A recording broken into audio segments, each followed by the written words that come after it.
My name is Michael DeRosa, and I'm a painter. I've been painting since middle school. In terms of how many paintings I've made, I'd have to estimate 75 to 100. This painting is 10 feet wide and 6 feet tall. Mm-hmm. And I did it in the same semester as this painting. Were these the only two that you were able to work on? No, I did 5 paintings that semester. Were they all this size? Pretty much, yeah. This was a bathroom in my old house. This is a self-portrait of some sort. Was this an assignment? The course that I was taking was basically an independent study course. So we would just have to bring in a painting every 2 weeks. And then we would critique all of them. It was up to you what you painted. I like this a lot. What is that right there? That's me in the shower. And this is like based on this one moment when I was like, I don't know, maybe 8 or something. Where I was just like sitting in my bathroom. I was like, I'm gonna remember this moment for the rest of my life. And you did. Now Yeah. you will because you wrote that down. Yeah. It was just like a weird existential moment as a child that I think is funny.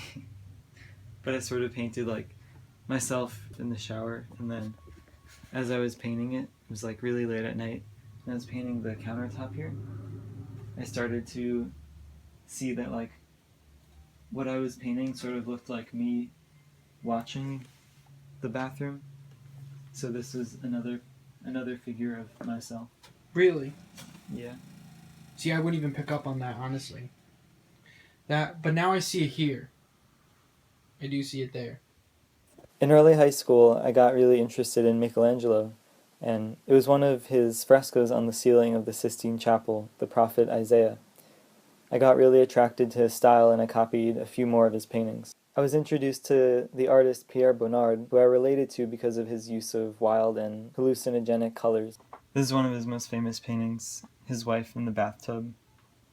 It's like a kaleidoscope of tiles and water, but it's also kind of like a coffin. There's something very psychological about the way he uses color and mixes it with like these just very casual subject matter scenes.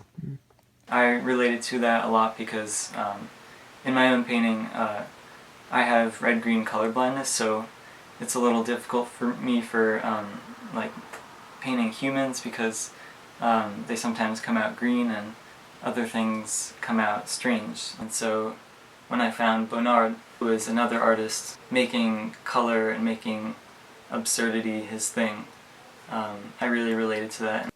A lot of the things that I'm making now are based on where I was living during my travels to places that include Bhutan, Colorado, and most recently where I spent a year teaching China.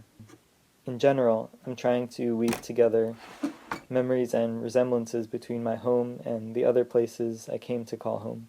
So this painting was inspired by partly my travels and partly my home. The sort of main character of the painting is the table in the center. In China, where I was, we would put a square table and a space heater underneath the table and then a blanket on top of the table in the winter because it was very cold there and there wasn't heating.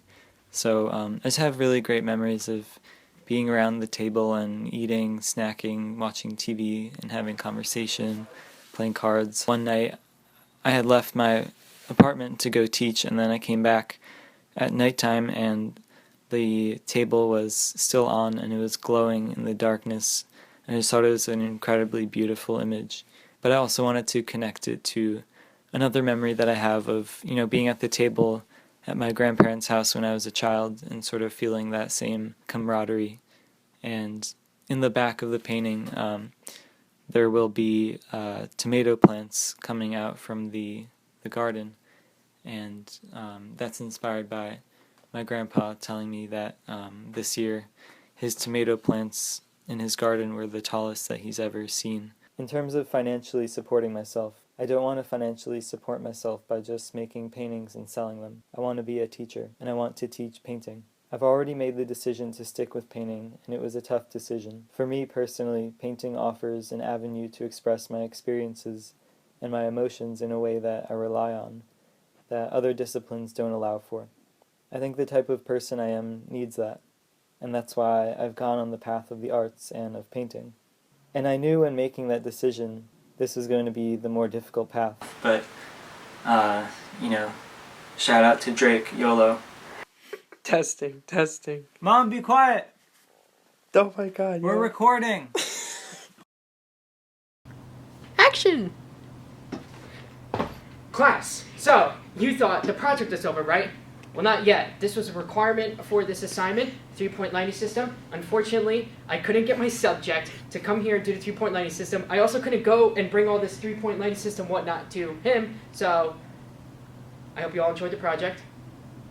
End of 2016. Shout out to the team. Professor Evans, thank you. Follow me on Twitter at @TheRealJuicyJ.